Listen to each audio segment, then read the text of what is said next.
Going on, everybody? It's JetsCentral coming back with another New York Jets coaching update. So the Jets are set to interview former Green Bay Packer head coach Mike McCarthy, but I gotta be 100% honest with you. This doesn't really come as like a shocking development, not in the least. I take a look at the multiple reports that have been coming out, week 15, week 16, up until yesterday.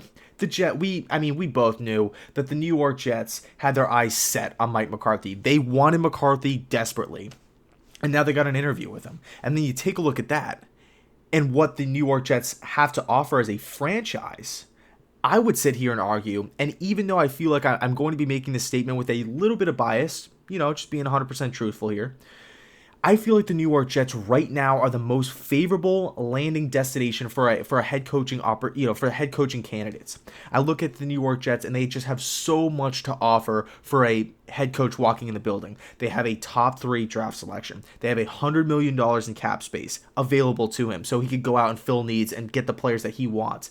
We only have one big contract tied to the team. It's Trumaine Johnson. We play in the greatest city on earth, New York City, and we have Sam Darnold, what we hope to be is the franchise quarterback. If we surround him with weapons and we give him the coaching, I do believe that Darnold will be the guy. Obviously it's up to the Jets to kind of fulfill those needs, but the point is that we're not going to be entering the 2019 offseason on the quest or journey to find a quarterback. We don't have that burden weighing down on our shoulders as a franchise, and I think that's just such a luxury in itself. We don't have to go spending countless hours researching quarterbacks on the free agent market or through the draft. We could just focus on building around the quarterback. So I look at the New York Jets, along with the Cleveland Browns, as probably the top 2 most favorable landing destinations for possible potential head coaches.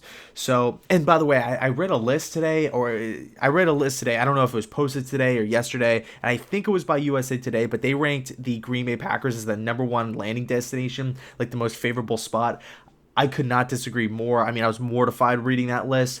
I feel like the Green Bay Packers are at the bottom of the list. Outside of Aaron Rodgers, you have nothing to work with. Devontae Adams is a good player as well, but I just look at Green Bay. It's just a last place I'd want to go. Last place. But back to this news. I've talked about my thoughts, my opinions on Mike McCarthy before, and I got to be honest. All right, let's talk about some of the positives. What will Mike McCarthy bring to this Jets organization? He's going to bring structure.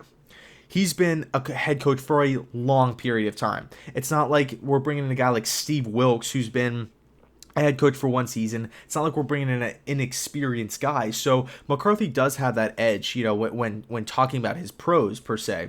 He's been a head coach a long time. He knows how to run an offense. He knows how to set up meetings. He knows all the little small details because he's done it for so long. Number 2, he's an offensive mind, right? He's been around great quarterback play. His offense, I was more of a fan of Mike McCarthy's offense when Ben McAdoo was with the Green Bay Packers. He was spent a little bit of time as the quarterback's coach over there, and then obviously he goes to the New York Giants. If Mike McCarthy brings along Ben McAdoo, I know you guys are probably sitting there saying like, have I lost my mind, or I'm just a complete idiot. But Ben McAdoo's offensive system, when you just look at the X's and O's of what Ben McAdoo brings to the team, I would argue that Sam Darnold is an amazing fit for that system. It's a shotgun short pass. It's like a variation of a West Coast system. And I feel like if Mike McCarthy, accepts this New York Jets job, or if the Jets, want to hire McCarthy if he impresses in the interview, and he wants to bring Ben McAdoo, his confidant, if you will, over to this team, I feel like Sam Darnold, right off the bat, we got a lot better. We got a lot better on the offense side of the football. Now, you can make the argument that Mike McCarthy, he doesn't have the best communication skills, right? He doesn't really connect that well with players. I feel like he might have a hard time.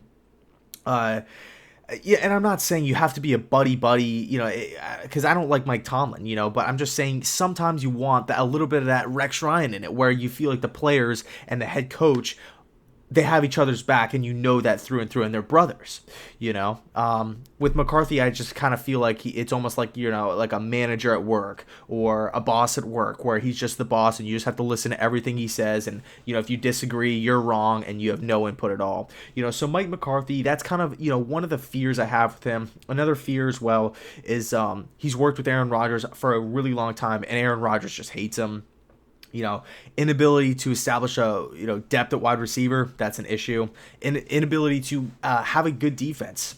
That's not really an issue with the New York Jets, but it's kind of an issue when you're looking at that from a head coaching standpoint for a guy that's been in office, whatever, for 10 years. I think he's been the Packers head coach for 10 seasons, and they never had a good defense. I mean, yes, you could put that on the GM, but for 10 seasons, you don't have one season where you have like an amazing defense outside of the Super Bowl year. It's kind of, it's just it makes you scratch your head a little bit. And then, of course, not getting Aaron Rodgers a running game. Like, that's another thing I feel like that would have helped out Rodgers throughout his career, was having at least an above average running game. I feel like that's not hard to do in today's league. I feel like you could get a running back anywhere.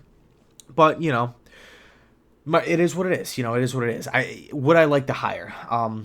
Yes, I would like to hire. I know at first I did not. I was completely against it. But the more I think about it, the more I look at who's actually available. I think McCarthy would bring structure. I think McCarthy would bring a sense of, I've done this before. And I think he would come in with a little bit of a higher pedigree than maybe, Zach Taylor, maybe a higher pedigree than like a Matt Campbell, who actually declined to interview with the New York Jets yesterday. Not saying I wouldn't prefer Zach Taylor, because I would, or a younger guy that hasn't really done it before, Todd Monken. Even though he's older, he hasn't really done it before at the NFL head coaching level. He was at Southern Miss, but you guys know what I'm saying. Mike McCarthy comes in with a little bit higher of a pedigree, where Jamal Adams, Marcus May, you have guys like turn your head. Oh man, that's Mike McCarthy over there, the Super Bowl champion. He's worked with Aaron Rodgers. He was the legendary coach in Green Bay for 10 seasons. Players listen to this guy. He knows what he's doing. So I'll leave it there. The Jets are set to interview Mike McCarthy. Let me know your thoughts down below in the comment section. And again, it doesn't come as a shock. We all kind of knew this interview was set to happen at some point or another. So I'll leave it there. Thanks so much for watching. And as always, go Jets.